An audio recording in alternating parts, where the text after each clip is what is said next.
feel like we're having a good week here. We're just, need to wrap a few things up today and, get ready to go up there. It's be a great environment, hostile environment, great atmosphere.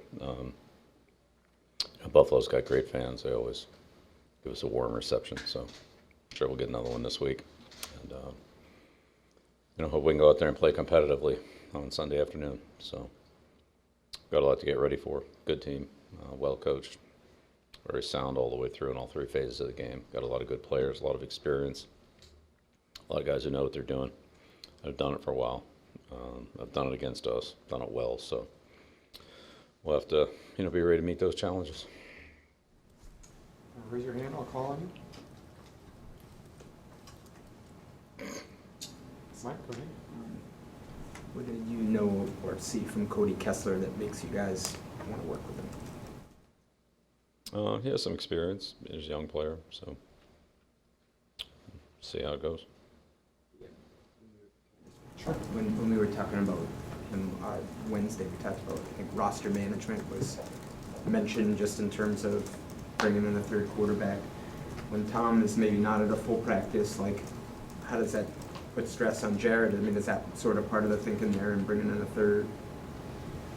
I think Jared's okay. He's young. He can go out there and throw in practice. I don't really think that's an issue. In your experience dealing with young rookie quarterbacks, how difficult is it just to come in, adjust life in the NFL, learn the system, run a scout team, and play backup for a guy that's first year in the league?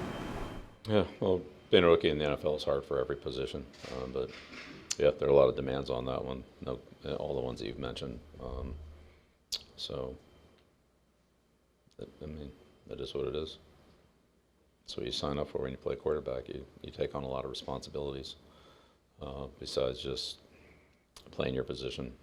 So there's play calling, there's leadership, there's adjustments, there's knowing what everybody's doing, there's playing the situation, football, and so forth. So that's all part of the position. Bill, on Wednesday, Sean McDermott said that they would be ignorant if they didn't study your model because of the success you've had for 2 decades now. I'm just curious, when you were back in that position, maybe when you were first starting in Cleveland as the head coach, or maybe your second time around with the Patriots, was there someone you looked at and said, try to take as much out of this as we possibly can moving forward? Yeah, sure. Yeah. I think you always try to do that. We're still doing that.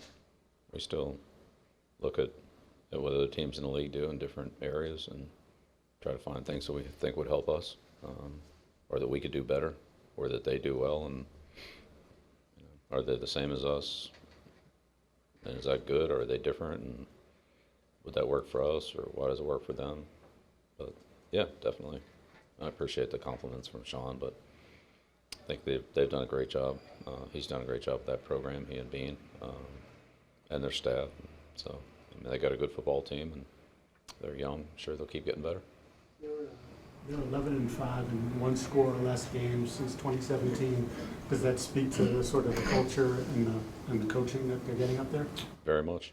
Yeah, they're very fundamentally sound. They don't make a lot of mistakes. They don't beat themselves. Play good defense. Play good in the right area on both sides of the ball, especially right area defense. But this year they're playing very well offensively in the red area, which has made a big difference for them. They have a kicker. They have a good kicking game. So that always pays off. They're a good situational team.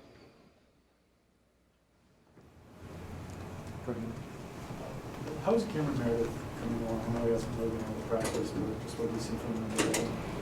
Yeah, he's working every day. He's here. He's working hard every day. Just making progress.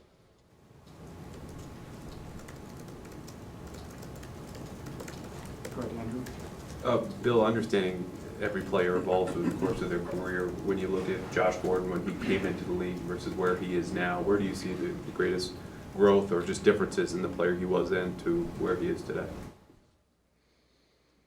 Yeah, I couldn't really answer that question because I wasn't with him when he came into the league. So my experience with him has really been in the last 12 months. It was right around this time last year, roughly. So yeah, I've spoken about that, the growth he's made in the last year, but I don't really know. I couldn't go back further than that. Go ahead, Bob.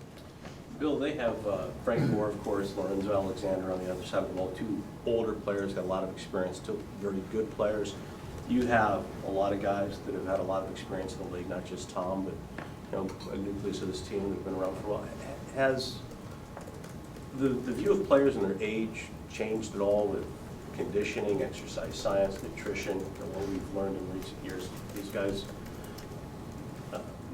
become examples of kind of maybe a new way of looking at experienced players in this league that can still be very productive into their 30s, mid-30s, and whatnot. Yeah, no. It's a good question. It's a really good question. Personally, I just try to take everything based on what I see and not try to maybe read too much into other, numbers and so forth. As you know, like analytics is not really my thing. I just try to evaluate what I see. But I mean, you've got guys like Brett Favre and Gonzalez and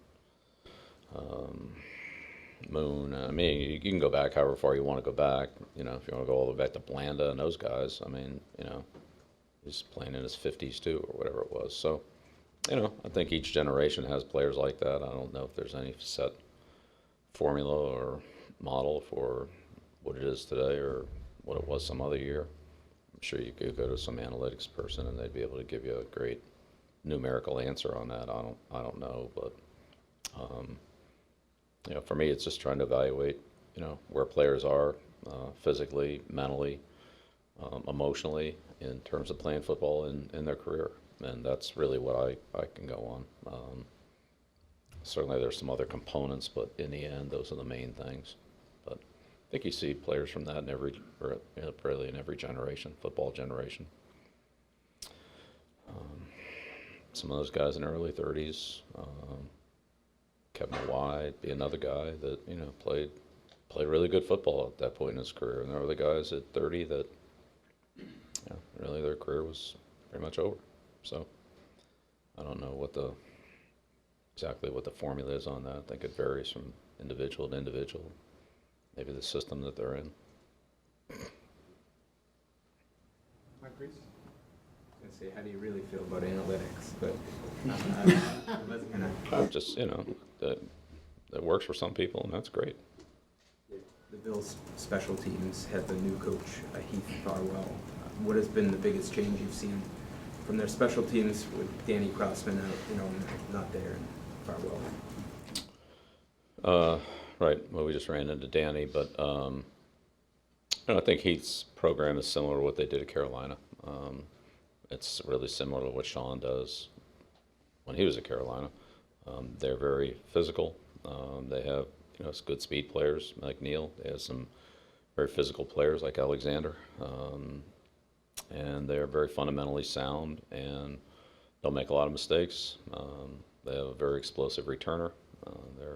They're a physical coverage team. I mean, kind of like Heath was as a player, I would say. So it looks like that's what their emphasis is. It's not like it's 5 gadgets in every game. They're sound. They're consistent. They know what they're doing, and they get better at it from repetition. But they're very physical in the kicking game. So they have good size. They have good power. So they can block. They can get the return started, and to block them, you've got to be physical and be able to stand up to them, or they'll run right through you. Start with Alexander. Evan Lazar? With analytics, how much would you say, if any, that has a role in going forward on 4th down or 2-point conversion for you guys, just in general? For me, for us, Yeah. less than 0. So is it more just like a gut thing for you? Well, I wouldn't say it's a gut thing. I think it's it's an individual analysis based on the things that are pertinent to that game and that situation. I don't really care what happened in 1973 and what those teams did or didn't do. I don't really think that matters in this game. Or 83 or 90, pick out whatever year you want. It's not really my thing. Bob Sessions? And I like math too, by the way. I really do. I like math. I don't know if analytics play into this or not, but a lot of coaches rely on them and are more prone to go for two-point conversion attempts. Often, though, they will go for two after a missed extra point try on a preceding score. Last week, Steven misses a kick. How important is it to put a kicker back on the bike in your eyes and send him back out there? And as a coach, not to fall into the temptation maybe of chasing points early in the game. Yeah, again, I think each situation is different on that. I think there's a place for that, and sometimes there's not a place for it. It would just depend on the circumstances that came into play there. If you look at the game last week, it's a pretty interesting situation where Buffalo scored and Cincinnati had a penalty on the extra point, put the ball on the 1 yard line. Buffalo converted. So in the end, instead of it being 20-17, it was 21-17, which made Cincinnati, who was in field goal range, have to go for the touchdown. Got the ball tipped, got it intercepted, lost the game. So, those points are big points. Obviously, we know that, but that was aggressive play by Coach McDermott. It's well executed. They hit Beasley there on a little rollout pass, and ultimately, you can argue that might be the difference in the game. A play in the first quarter on an extra point that the Bills aggressively converted. So I think that's a good example of how they coach and how they win. They do things well. They make you beat them. You make a mistake, they take advantage of them. In the end, it's a 4-point game, but really I would say it's a 1-point game, and that's where that 1 point came from. So they do it all the time. They're really good at it, and you don't see that happen to them very much. Make a mistake, and then that ends up. You got to go out there and make good plays. They just don't make many of those. Final question? No? Bill, obviously you guys have faced some fast guys. Tyreek Hill probably among the fastest. John Brown this week, how does he kind of fit into that, and just what does he bring to the Bills offense? Yeah, he's definitely fast. He's a good player. He's really made a big impact on their team. He's made some big plays for him. I don't know if he's faster than Foster. You have to ask somebody else that. I'm not with both those guys, but I don't know who would be faster than Foster. They have really good speed. So Foster's fast, Brown's fast, McKenzie's fast. They put Roberts out there too. So they got some fast guys if they want them. And they do, and they roll them in there. They use them, but I don't know if anybody could take the top off the defense better than Foster could. That guy can really run. We saw that last year. We saw it at the end of the season in the second half of the season. But Brown's, certainly in that category. They get him on over, not just vertical routes. They get him on over routes and plays to the other side of the defense, which are those are dangerous plays. Not everybody can run those, but if you have a fast player and you line up on one side of the field, run them deep on the other side of the field, that puts a lot of stress on zone and man coverages just by the amount of distance that he can get to and how hard it is for you to defend that space. If you get cleared out over there, or if they formation it in a difficult way, which Coach Daboll does a good job of that. So they have good speed, and they use it for multiple players. Yep, good question. All right, thank you.